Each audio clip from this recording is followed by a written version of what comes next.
Thank you. Thanks for everyone for joining us today. So we will be going over our pre-departure process for both the study and intern teams. We work very closely, but we have a few differences in our process, and we're going to tell you what we do to prepare our participants to study abroad and intern abroad. So just a little outline of what we'll be going over today. We'll do introductions. We'll go over our pre-departure timelines, the orientations and the resources available to participants, our team breakdowns, and then we'll have a Q&A at the very end. Okay, and we'll start with introductions. Tessa, do you want to introduce yourself? Sure. Thanks, Kristen. Hi, everyone. My name is 𝗟𝗧𝗦𝗓. I advise for our internship programs. I've been with AIFS Abroad, coming up very soon on my 3-year anniversary here. And I've got my background, working a little bit backwards on the slide, in international business and international higher ed. My name's Kristen 𝗟𝗧'𝗦. I'm the Global Program Advisor on our study team. I have a background in international studies, both my bachelor's and master's. I have been with AIFS since March of 2023, so I help advise participants in study programs. Okay. And first, as we dive into the pre-departure timeline for study programs, we're going to focus on key preparations and deadlines that will ensure the smooth transition and pre-departure process for study participants. So upon deposit, they will come to our study team. We take over as their advisors from our enrollment team who helps them with the initial application process. So after they deposit, they come to us on the study side. At this time, they'll receive a welcome email welcoming them to the program, directing them to their portal to review their available documents, messages, and tasks. It also includes information on taking out the 𝗟𝗘𝗧'', insurance, health, safety, and culture questionnaires, how to request an accommodation. If applicable, they will receive a visa email the day of deposit outlining their need to book a visa appointment and the link to the visa guide as well. About 2 to 3 months before departure, we approach our payment deadlines. So reminders are sent for the deadline, and after deadline, we follow up on missing payments, financial aid forms, and tasks. Keep in mind, some of these payment deadlines come a bit sooner to departure, particularly I'm thinking about our May term programs. And early fall departures and May departures, they might be coming about a month and a half before departure, but we're always keeping up with them and checking in with them. Around this time, we're in contact with the program directors that are on site to schedule their site-specific PDOs, and we'll get into our different pre-departure orientations that we have in just a little bit. But then once we have their site-specific PDO, we send the save the dates and we send those to participants. So about 50 to 60 days before departure, our flights are ticketed for those that are enrolled in the travel package as well. At this time, we're following up on visas, making sure appointments are booked, sending regular check-ins as well. And then about 1 month before departure, we have our site-specific pre-departure orientations. Sometimes these will occur 1 to 2 months before departure. For example, just recently, my fall Athens PDO was in July, even though they left early September, because as we know, some of our European colleagues are gone for the month of August. So sometimes they're coming a little bit before that 1 month mark.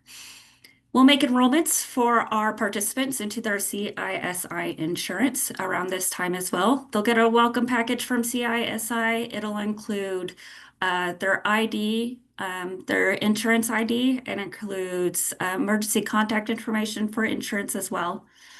About 1 to 2 weeks before departure, this is when we're sending their final documents. We'll send out their final pre-departure materials.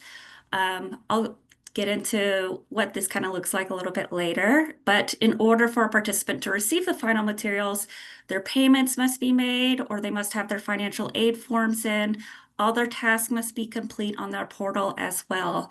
So with this final pre-departure materials package, if they're on the travel package, it has information on how to get a hold of their boarding pass and their reservation information for their flights. It has the itinerary for their program.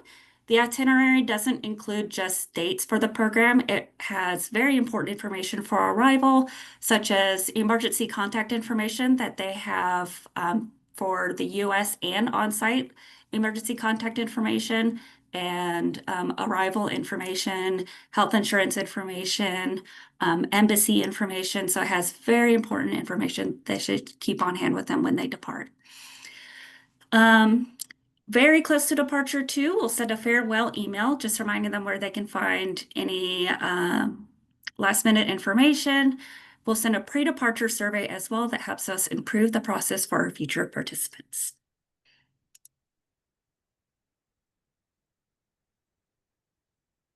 All right, and looking at the timeline for our internship programs. So in many ways, they are similar to our study programs, but with that internship placement component, there are a few things that will differ. So they will, upon their enrollment, so similar to our study programs where they have submitted their deposit confirming their participation in the program, they receive an acceptance email. We identify next steps with them. One of those next steps includes their internship onboarding call. And then if they haven't done that right away, as that's one of our high priority tasks that we encourage our intern participants to do very shortly after their enrollment, we'll send them a reminder email. Within around 24 hours from their deposit or their enrollment, again, we want to encourage them to get that onboarding call scheduled. So that is a one-on-one meeting with their program advisor or program manager. And then they have their pre-departure to-do list that is in their AIFS Abroad participant portal. That's going to be locked until they get that onboarding call scheduled. So again, very high priority for them to do to move forward in the internship placement process. Within 1 to 2 weeks from their deposit, the intern is to submit their updated resume and cover letter. We will have that one-on-one internship onboarding call with the participants. At that call, we will also go over the resume and cover letter that the intern had submitted, provide them with customized feedback. And ideally, we would like to get those documents approved, in which case they move into what we call our green light status for our overseas placement staff. 4 to 8 weeks from the intern being in that green light status, they will receive an update on their placement status. This can vary depending on how early they enrolled. So if they are enrolling very early, so we do have a small handful of participants who will enroll in their program as early as a year out. So that 4 to 8 week timeline will fluctuate for those early enroll participants, but the earlier they enroll, generally, the better for our overseas placement teams to begin working on identifying their internship. At that time, the advisor or the program manager will contact the intern directly to schedule their interview, and we'll work with them one-on-one with their availability as well as the employers to get that confirmed. The next slide, please, Kristen. Thank you. Within 1 to 2 days of their interview, the employer will confirm or deny the extension of the internship offer. The intern then accepts or rejects that offer. Normally, we try to get that in a one and done type process with our overseas placement team evaluating our participants' qualifications and interests along with our employer's need and availability.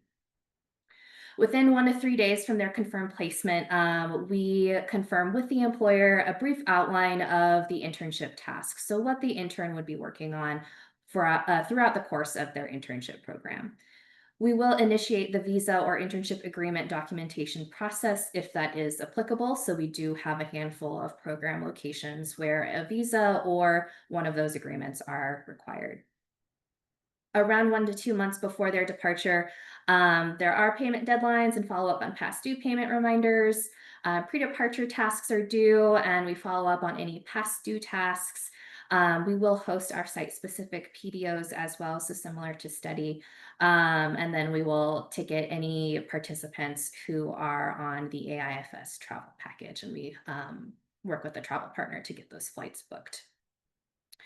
1 to 3 weeks prior to the intern's departure, we will also enroll them in the 𝗟𝗧 insurance, send out their final pre-departure materials and pre-departure survey. So that is another similar timeline there, very to our study programs.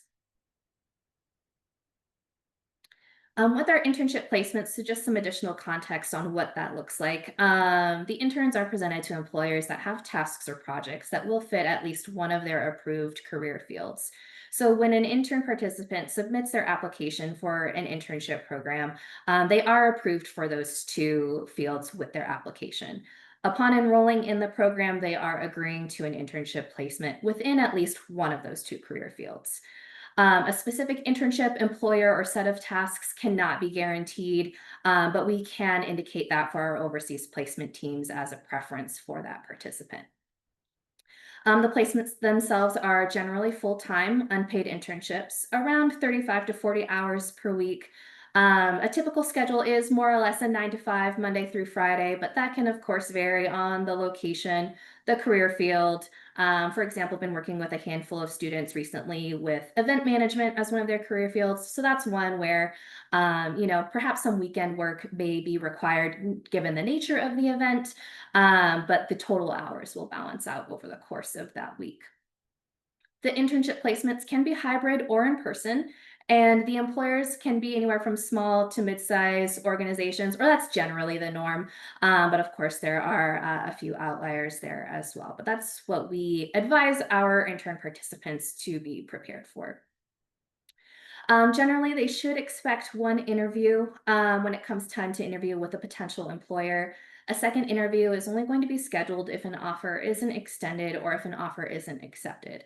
And it's only after an interview has been completed with that initial employer.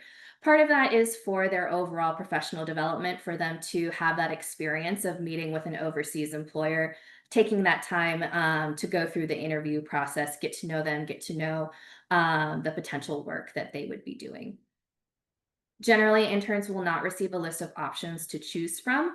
Our overseas placement teams are very well versed in what they are doing, working with our employer partners overseas. So again, that initial evaluation of intern qualifications and interests along with employer need and availability. If a suitable offer is rejected by an intern, AIFS Abroad is not bound to secure any further alternatives, again, based off of those career fields that the intern had agreed upon at the time of enrolling in the program. Okay. And just a quick overview of our pre-departure orientations. As you might have heard me earlier, we have a site-specific orientation, but we also have it split into a general pre-departure orientation too. So I'll talk about these first. So our general pre-departure orientation, these are vital in preparing everyone for their upcoming journey. We have these mandatory orientations. First, we have the general orientations, and these cover a range of topics from insurance to packing tips. We'll touch base on crucial aspects like navigating identity and mental health alongside the fundamentals of culture shock and communication. So this PDO is pre-recorded, so participants can view this one at their convenience at any time after they deposit. Next, the site-specific orientations tailor the experience to the particular location. Here we address cultural differences, budgeting, housing, the campus, academics, arrival process, etc. These are held live, giving the opportunity for participants to meet each other and the on-site team. They are recorded and sent out after the session, so they can be watched if they were not able to attend and refer back to material or sent to the emergency contacts as well. We also offer our pillars orientations. These are pre-recorded and live and interacted. The 3 that we do are career readiness, which we discuss Clifton strengths and awareness within professional contexts. Cultural engagement, so home and host culture and cultural resources, and sustainability, including global conservation and being green while abroad. So in addition to our various orientations that we host for our participants, they do have a wide variety of resources readily available to them as well. All of these fall under the NACE Career Competencies Framework. So in the AIFS Abroad participant portal, they have their to-do list tasks.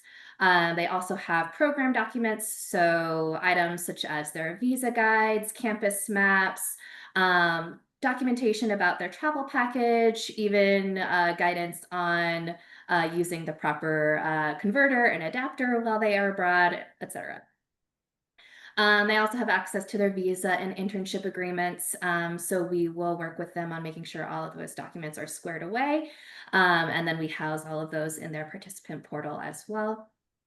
Their financial responsibilities and resources. So they are able to access our policies, billing information, payments. So they're able to submit their program payments directly through their portal. We also have FAQs for using financial aid available in there as well. They are also able to access our scholarships and grant information in their portal. Their pre-departure handbooks and my location information is available. So those are going to be their location-specific general pre-departure guidance. They can access those when they log into their AIFS Abroad portal as well. And then we do also have our career readiness information available to them. In addition to the portal where we try to centralize a lot of the critical information for their program, we do have additional virtual resources, including one-on-one advising. We'll also work with them individually on their visa and internship agreements as needed, their pre-departure orientations that we mentioned earlier. We'll also do reminder emails, check-ins, and then we have a pre-departure email series. So we're trying to present the information that's critical to their program in a variety of different ways. So where they can find it online, through email, through individual conversations, etc. So they've got multiple methods to receive the information. And there are some variables by program, such as visa webinars. These are hosted just based on availability and interest of the participants. Every program that does require a visa has visa information included in their portal, including a visa guide and example documents, blank documents, etc. And they get this via email as well. Housing information, so this will be variable by program dependent on, roommate assignments. If we can let them know ahead of time, we will. Sometimes that information is not available to us or available to release until they get on site. So sometimes it happens once they are arriving. Syllabi and course releases, this is completely dependent on the host institutions. Registration, again, dependent on the host institutions.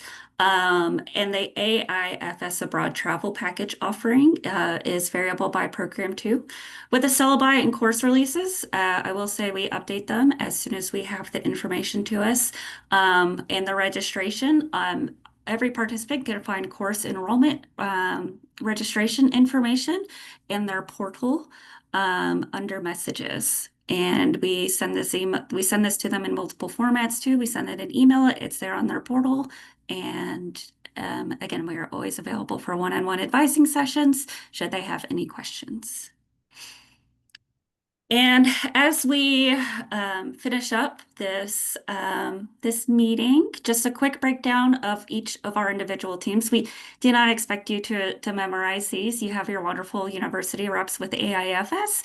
If you're not sure who to reach out to, they will always circle in the correct person. So you can see I have Hungary, Greece, South Africa, Australia, and some traveling programs. And you can see the breakdowns for the rest of my team as well. And then here's a breakdown of our advisors and program managers for the internships team. So I have Ireland and our Paris locations, and then my colleagues there share the rest of them. We break those down by what we anticipate our enrollment to be, the time required for any visas or internship agreements, as well as staff language fluency. And that wraps up our presentation, and we're welcoming any questions.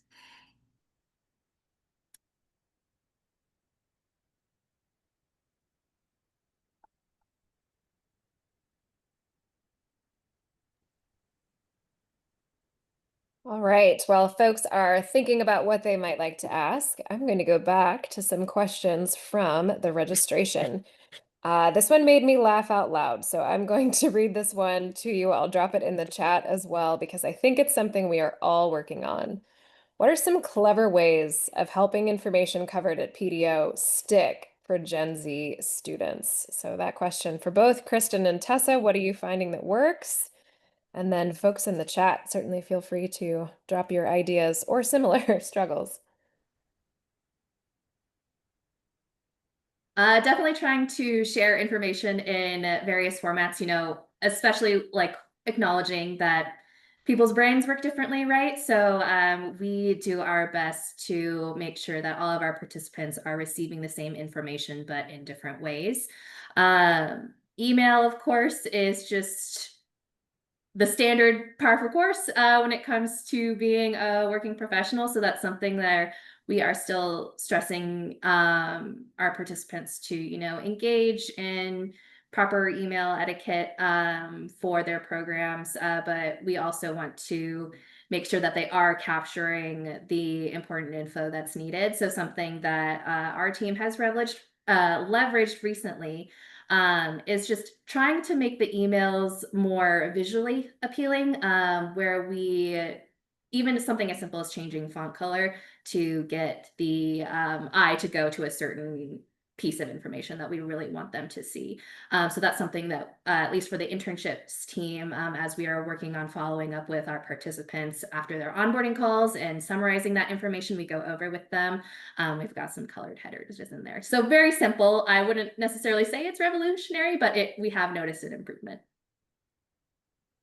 Yeah, and I'll jump in and I'll say, trying to make things interactive. So when we're on the live PDOs, getting them to talk to each other, getting them to unmute, say hello, especially if it's like a smaller cohort of students. So we're always thinking of ways to change these things as students change or participants change. But repetition is key too. So if they're not going to read it, make sure we're saying it and they're hearing it. It's great if they can take that information and repeat it back to someone else because kind of like studying, that's what helps information stick. I do appreciate thinking about even something as small as colors, right? Tessa, I'm laughing here because you're saying it's not revolutionary, but honestly, getting students to read emails, I think we'll try just about anything to get them to find it in a sea of information that they're receiving from providers and from universities. So that's a great point. We have several questions from registration about collaboration. So I think that's an important one for folks that are here today and listening to the recording. What are some things that you believe AIFS Abroad covers, and how can universities cover same or cover any gaps, right? What are you hoping for university partners to cover or to reiterate that we may also be going over in our sessions?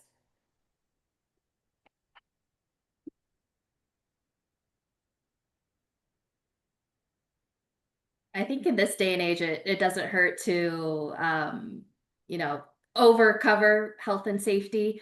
Um, that's something where I know I appreciate where we're able to work in tandem on that. So that way our participants are receiving that information from their school. And it can be, your general best practices of, um, you know, engaging in your program abroad safely, taking care of your overall well-being.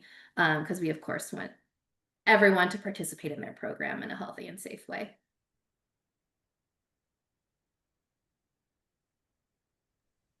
Kristen, I'm going to come back to what you offered about this idea of interaction.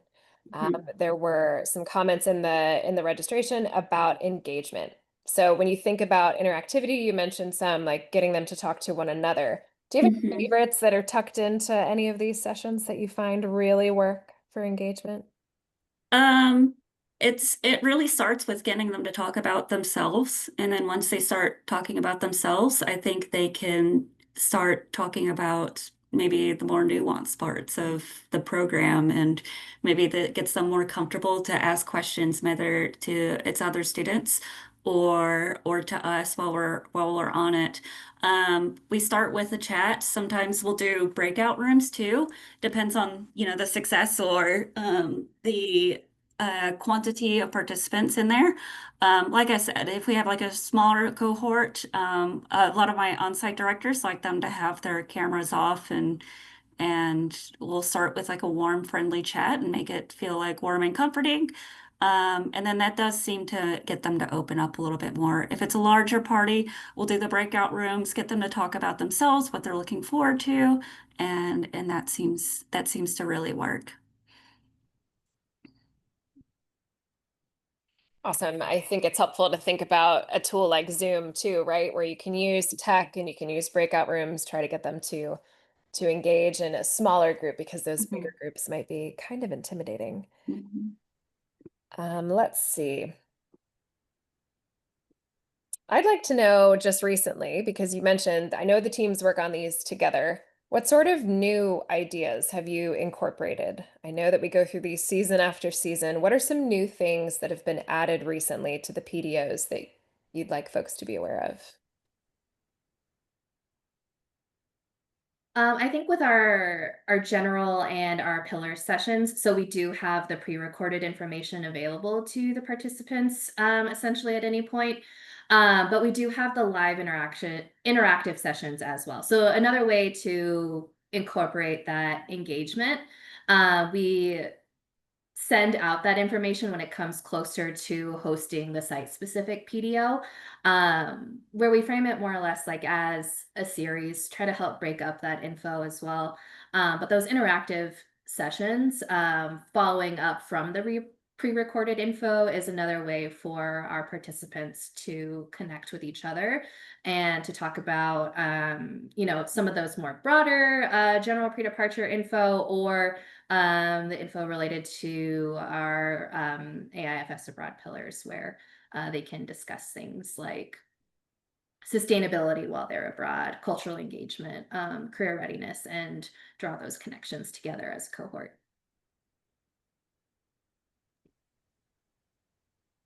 Awesome. Thank you, Tessa. I'm gonna put up a quick poll here just so we have an idea of if folks are doing similar. I think it's helpful for our team to also know if on campus, are you delivering in person? Are you delivering online? Are you doing a bit of both? I feel like, especially coming out of COVID, we're all over the place, right? We're trying to figure out what works. Maybe on commuting campuses, we have more folks that might be trying to do virtual, reach more students, make it more accessible. Got about half of you here. I'm going to go ahead and close the poll so you can see the results. So a little bit of everything. So out of those responses, we had in person and online only, and hybrid as well. Just helpful to see what other folks are doing. We mentioned earlier parents and families. Kristen and/or Tessa, would you be able to fill folks in on the other layer of pre-departure orientation that we offer? Yes, we do offer a supporting your participant webinar. So our upcoming one is in November, where parents, emergency contacts can join this and learn how to navigate supporting their child or loved one while they go abroad. So essentially, our goal is to have these participants take responsibility for the program that they're doing. And in order to do that, they need to understand uh, the process. They need to understand the health and safety aspects. So this is our way of supporting those parents and emergency contacts and saying, I want to be involved, but I also want to take a step back and watch them, become responsible for this. So it's a way for us to answer all those, lingering questions and providing support for them. I also believe we have a new supporting your participant PDF, if I'm not mistaken. Kelly, are you sure? We have a workbook or something. Oh, that's awesome if they do. Mhm. Yeah, Yeah. we're working on doing a Spanish edition. because a lot of Spanish speakers, not only with our students, but also with families. So I know we've been talking about giving it in English and also in Spanish, but the workbook is new to me. Based on what folks are doing, I'll just pop up another quick poll here. How many of you are also working with families and support systems? I've given you yes, no, and not yet if it is on your radar, something you're thinking about doing. AIFS Abroad recently had the privilege of updating the family guide to study abroad, which is with IIE and the AIFS Foundation. It is now a whopping 90-page booklet, which is pretty awesome. We'll be offering some content on that coming up in the next few months, especially coming into the holiday season when we know a lot of folks are working together with family support systems to think about how they can go abroad. And I've got almost all of you here, so I will share with you that colleagues on the call. We've got one brave soul who is also doing a pre-departure for families and support systems. Some of you have it as a not yet, dare I say, perhaps a summer project. There's there's always room for those coming into the fall season. All right, well, we don't have any other questions in the chat. I think I have grabbed some of my favorites here from the registration list as well. Tessa or Kristen, is there anything else that you would like to ask this group while they're here, or anything else you'd like to add about our pre-departure orientations for study or for intern? I'll just mention that we're always thinking about ways to change and improve our pre-departure approach. So what you see, what you saw today might be different next year in little ways. So we're always thinking about the best ways to present this information to participants to get them engaged. So that's always on our mind. And if you see something working for you that you want to pass along to us, we'll gladly take that and vice versa. Yeah. Yeah, we're happy to work in tandem to make sure that Mhm. between us and our university partners that we are making sure all bases are covered with our pre-departure orientations and our surveys that we do send out to the participants. We do look at those responses, and that's where those improvements come from over time. We do get really good nuggets of feedback.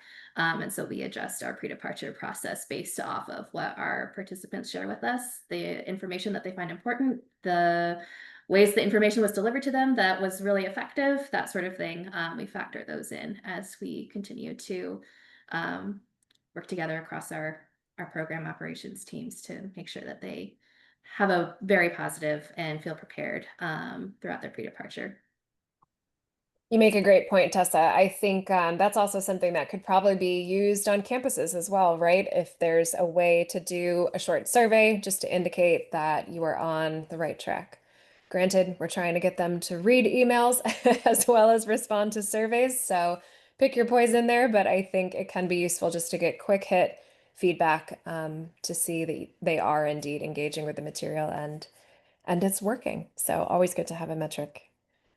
Well, Kristen and Tessa, thank you both very much for today. Hopefully this was helpful to everyone. I'm sure with the slides, the timeline, these slides will be shared as well as the recording. So there will be a post-session learning email where you'll be able to see all of this again. I know maybe some of you took screenshots of those timelines, so they will come out to you and you'll get to see those. Otherwise, thank you for joining us and enjoy the rest of your week.